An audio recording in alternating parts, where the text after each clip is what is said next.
Mark is a Chief Technology Officer and Executive Vice President of Technology of Engineering at AMD. And in AMD, he is responsible for corporate technical direction, product development, including SoC,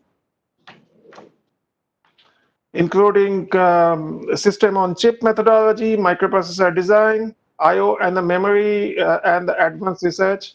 He led the redesign of the engineering processes at AMD and the development of the award-winning Zen high-performance x86 CPU family, high-performance GPUs, and the company's modular design approach, Infiniti Fabric. He is also overseeing information technology that delivers AMD's compute infrastructure and services. Mark has more than 35 years of engineering experience, including significant leadership roles of managing and development of a wide range of products from microprocessor to mobile devices and the high-performance servers. Before joining AMD in October 2011 as a CTO and the Senior VP of Engineering, Senior Vice President, Mark was the leader of Cisco's Silicon Engineering Group, the organization responsible for the silicon strategy, architecture, and development of company switching and the routing business. He served as Apple Senior VP of Devices and Hardware Engineering, where he was responsible for iPod, iPhone, and the hardware development. He also held a number of senior leadership positions at IBM, overseeing development of company's key microprocessor and server technologies. So it's our great pleasure to have Mark on stage and hear from him that on the processor space and the other space, how AMD is driving the industry and taking the technologies to next stage. Over to you, Mark. All right. Well, thank you very much, and it's just an absolute pleasure to be with you here today. What you all have done at IESA in terms of taking this conference virtual has been done so well, and it couldn't be better timing to be able to join you and give you an industry perspective, because we are at a time of incredible change in the industry. As you said, I have been here over 35 years, and I've really had the opportunity to work from everything from mainframes to iPhones, and taking this role at AMD back in 2011 was a great opportunity. It's the most fun I've had, because we are truly at an inflection point. I have the added pleasure and honor of being able to be our executive sponsor for our almost 2,000 engineers in India. And so I am there quite frequently and quite proud of the efforts that they do there, which spans every product which we develop at AMD. But really, the passion that I have, the passion our teams have, the reason it's so timely in the industry is that we have positioned the company. The whole turnaround of AMD was positioned on the premise that the many applications would need an increasing amount of high performance in our daily lives at home and in our efforts to be more productive at work. And so that's driven our turnaround at AMD. And I'd like to share a few thoughts about that, of where we are, where we're going, where the industry is going. So let's jump right in. And if I, there we go, get the slides going. So we talk about, where, all these different applications needing more computing. And, supercomputing is, of course, one of the most visible, because supercomputing drives the innovation that we need. Often we tap the developments that we create for supercomputing and drive it down into most all of the other applications of computing, literally all the way down to the devices that we carry in the palm of our hand, or the IoT devices. It's really a trickle down from the kind of technologies that we develop for the world's most powerful supercomputers. So I think that's clear. But you also see that need for increased performance all around us. From all of us tapping into the cloud. Many of of the operations we do. Even if you're on your smartphone, you're tapping into the cloud where the databases and much of the analytics are going on. So that heavy high performance is around us.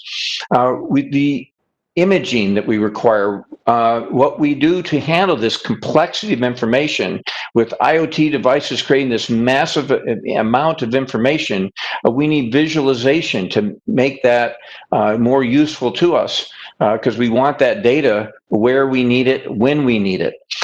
Gaming is taking off. Certainly it's a terrible tragedy what's gone on with the COVID-19, but the demand for work and more computing to get our work from home, so smarter client devices, and when we have a time to have a little free time and relieve some of that pressure, gaming is expanded very, very rapidly. So this and many, many more applications are indeed driving the demand for more and more computing power. It's not new. This has been going on for many, many years. You look at this trend, going back for years, of a doubling of the demand of both GPU, more than doubling of the demand of GPU performance and CPU performance. So that's what the industry has been providing. Is it's really been on a Moore's law pace of this type of doubling capability, and it's phenomenal when you think about it. The iPhone 8 that debuted in 2017 was 170 times faster than a Cray supercomputer that was available in 1985. So when you look at this long-term CPU and GPU performance trend, it shows that it's not new of driving more capability, more compute, but what we see is that we can't let up. There is a relentless demand for more computing, and the way that we're going about this in AMD is to think about how we continue to leverage the semiconductor process. Moore's law has slowed, but it's not dead. It continues, so we need the latest in semiconductor technology. How we put the solutions together and package it is becoming more and more important as we go forward, given the fact that Moore's law has slowed down. So we have to drive the CPU and GPU innovations generation after generation. We have to connect it in ways that allows it to scale, and we have to enable heterogeneous and accelerated computing. So I'll start with a few comments on process technology. Yes, we are getting very good improvements each node, but what we found is that the frequency of those transistors are not increasing like they used to, and the cost per transistor is going up. It used to be that you could have a density improvement that could allow you to keep in about the same range of cost per die, but in fact now the cost per transistor is in fact going up each node. What we've also found is, I'll call it a leveling of the playing field for those that have foundry or those that have like our CPU competitor that have in-house, because it's becoming very tied to the advanced lithographies and very intricate processes.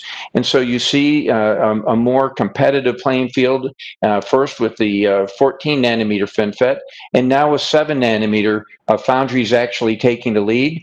And I think what you'll see is mostly parity over the years ahead. If I look out to the next years, I think the processing capability really be gated by a lot of the lithography and manufacturing tool capabilities that are available to the whole industry.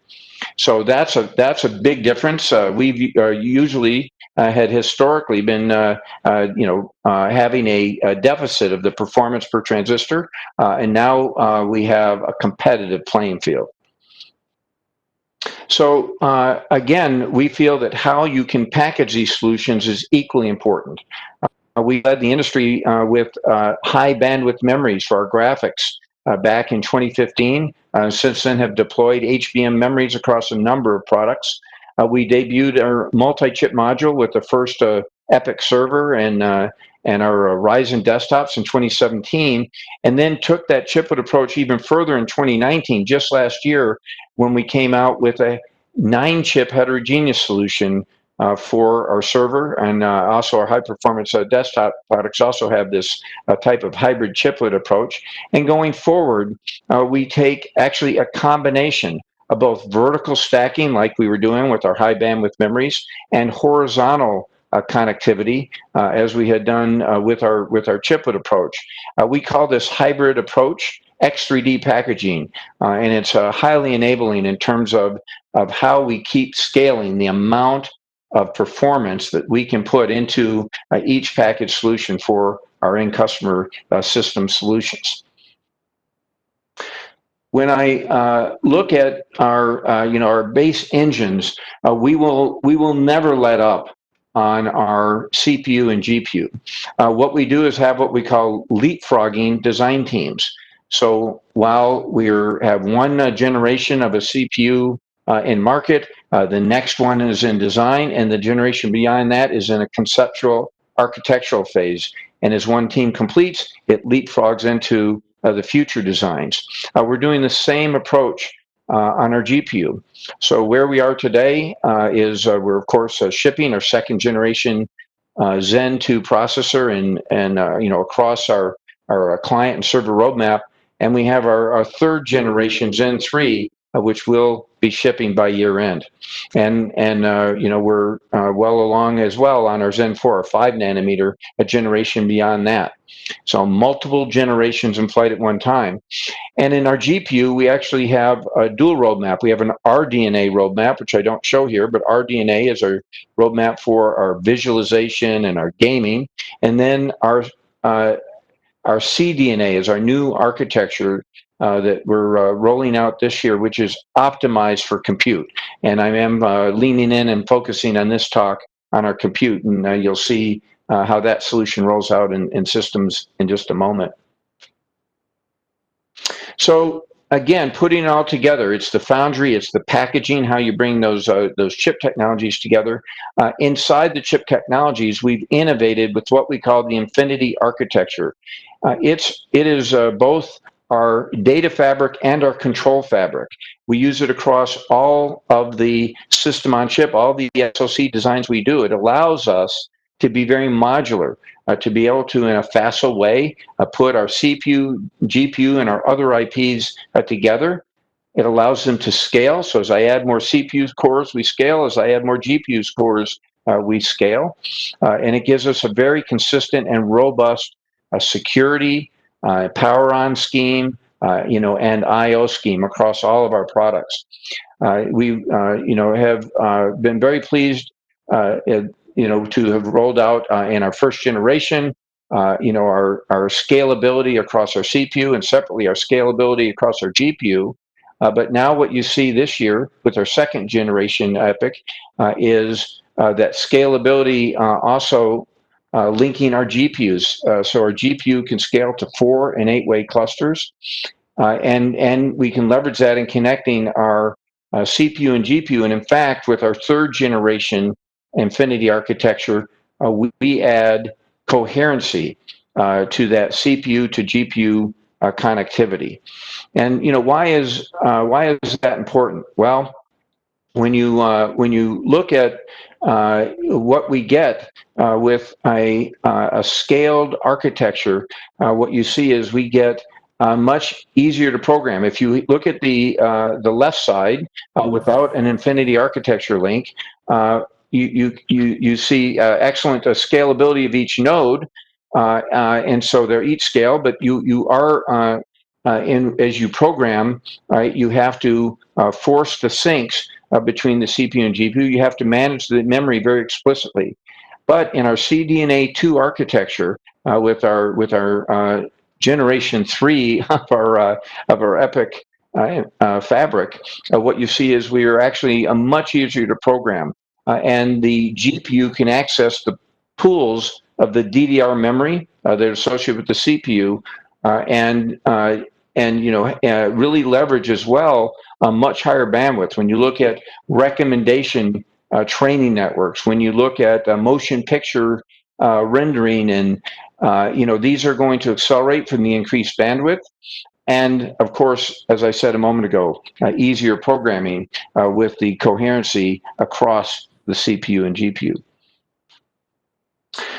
And I talked about this more and more demand. If you look at the left side of my slide, you see that Microsoft recently announced with their Turing model with natural language processing that they're seeing huge increases in the accuracy.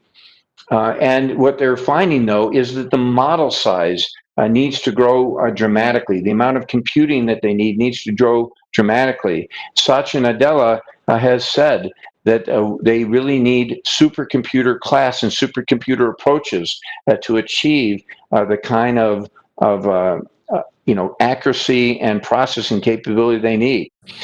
And with that, the supercomputer performance is indeed scaling with innovations. We're very proud at AMD to be driving our innovations, being driven by a very, very competitive win for the U.S. Department of Energy for their next generation of supercomputing, where we are going to be providing a 1.5 exascale machine next year, and then the year after that, actually in shipping in 2023, we will have a greater than 2 exaflop supercomputer, and so I'll go back to that in detail in just a minute. But I do want to give with you just a couple other of applications before I get to that of our need for more and more computing. I don't have to convince anyone in India on the innovations going on in terms of telephony. So you look at India, there's more mobile phones than the entire population of the United States, and an absolute leader in the advent of 5G. Well, we've worked closely with Nokia, and as they looked at the 5G packet processing that they need to be to provide these, great efficiencies of capacity with 5G, the lower latency of 5G. Well, with that, you need much more high performance processing. And what they found is with the 64 core in a single socket of our 7 nanometer chiplet approach that we provided in our EPIC, that they from their current installation of product with our competitor, they were seeing a 2x improvement in throughput and packet processing. Other example I'll give you is Microsoft Azure in the cloud, where they're leveraging our GPU and the virtualization. We use single root IO virtualization, the same technology that you have in CPUs. It allows you to use VMware or Hyper-V or Citrix Zen to be able to get that virtualization of many CPU cores. We have that same single root IOV on our GPUs.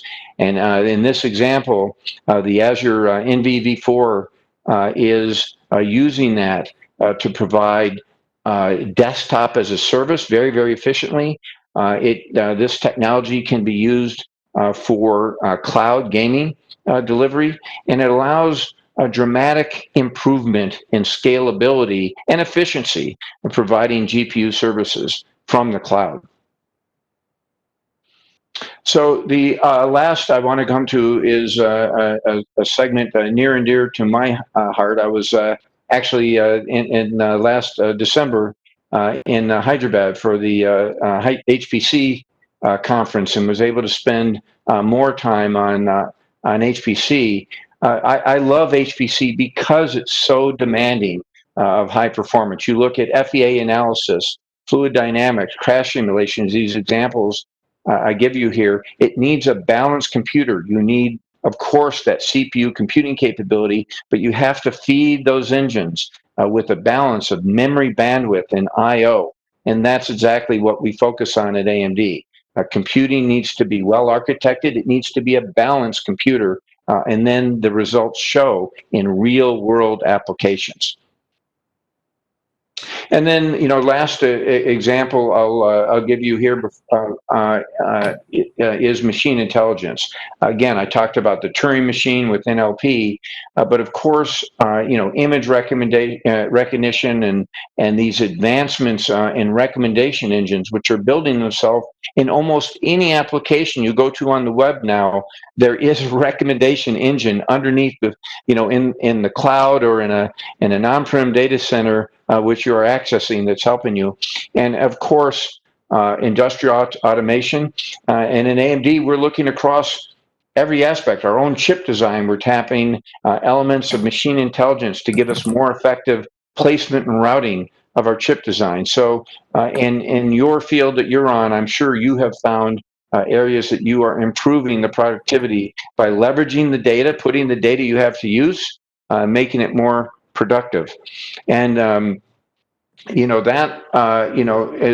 is what we will continue to do going forward. We'll do that by driving supercomputing, as we have with the exascale wins that we've had that are going in number across the world, and we'll do it open source. One of the key focus for AMD, and I urge the industry to think this way.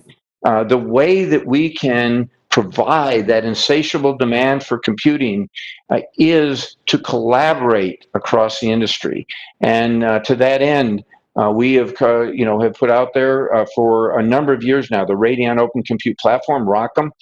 We promote our enablement. We have code that you can easily port from CUDA into an intermediate HIP, run on our GPUs. You can port it back to CUDA if you need. And as we go forward in our supercomputing, our ROCm will be heterogeneous. So we have open source LLVM compiler for our CPU. We have LLVM compiler base for our GPU. We put all of that together under ROCm for your workloads that can leverage both CPU and GPU, and that's coming in the future release of ROCm over the next year. So that is our commitment: open source, multi-platform support, and scalability with an open source solution. So, I have to say, it could not be a more exciting time in this industry. We need more than ever this computing. We need it. It's being used right now, and I'm very proud that AMD has been a partner in providing some key donations of computing capability to find cures and understanding the molecular structures and vaccines for COVID-19. So we need even research in all of our lives and all of our business, but we need to also to make advances that can help humankind in these challenging times like we face now. To that end, we will have a relentless roadmap going forward. We will not let up on our CPU and GPU and being innovative and collaborative with the industry, how we put these solutions together. We believe that exascale computing will be the driver of innovation, as it has been historically. So we will apply that in the latest cutting edge supercomputing, and we will take those same innovations and bring it throughout our CPU and GPU based products over time at AMD. There can be no let up on the pace of innovation going forward. Our societies need us to be relentless on this pace. With that, let me conclude and hold to our time here and open it up for any questions. Thanks, Mark. It was great. I personally enjoyed a lot, understanding the vision on the processor side and what's actually going on the overall computer landscape. So this session is actually the visionary session and you delivered the processor vision. So I have one question for you. You talked about this heterogeneous computing. You talked about this coherent fabric to, accelerate the heterogeneous computing. How is single-threaded performance important to you? Is it still your focus, or you feel that now the workloads are all distributed, this kind of distributed architecture will give you maximum benefit? It's a great question, and I am very repeated with my team at AMD. we can never lose sight of single-threaded performance. And here's why. You have to think about the install base of applications. So a company like AMD, we need to supply computing for the masses. And the kind of technology we develop, we want it to be available for not just supercomputers, not just for the data center, but for all of us. That massive install base of code out there, which is largely x86, really will depend really always on that single thread performance. So we focus on both. We focus on improving single thread performance at every generation. We're very excited about our Zen 3 processor. Again, coming out at year end. I can't share detail at this time. We'll be coming out with that soon. But I can tell you I'm very excited about each of our generations pushing forward. Not only our single thread performance, but with our Infiniti architecture, the ability to really scale. So as you add cores, that you truly achieve that increase in performance for the multi-threaded applications. Thanks, Mark. And the next question is that how power is important to you? Because you are powering up the data centers, which is always machines are connected to the power socket. How important to you as a overall power optimization? Also a great question. And energy efficiency is one of our key themes at AMD. One, we need it for society. Again, we need computing that solves problems, and you have to solve problems in such a way that societies will accept that solution. And societies require, rightfully so, they require more and more energy efficiency. So many governments have passed the regulations, and we've chosen at AMD to be a leader in energy efficiency. We set out an initiative in 2014 that we said was 25 by 20. And that was that we would have a 25x improvement in energy efficiency by 2020. And we chose our notebook designs as that reference point. And we achieved it this year. You look at the Ryzen 4000 notebooks, which are out in the market today, and they're indeed, in fact, not a 25x, but actually over 30x in improvement in efficiency. And those same changes that we brought into our CPUs and our GPUs to achieve that notebook, we apply at the data center as well. Data centers are energy efficiency as a dominant requirement. The number of CPU cores that you can get in a single socket is power limited in the data center. And so it is an imperative for society, and it's an imperative to be able to keep driving the computation density forward. Thanks, Mark. I myself come from the processor design background, so it's great to see that the performance per watt is still alive, and you guys are very serious about it. Thanks for your visionary talk about the processor roadmap. Please give a big round of applause to Mark for his excellent presentation. Thank you for the invitation.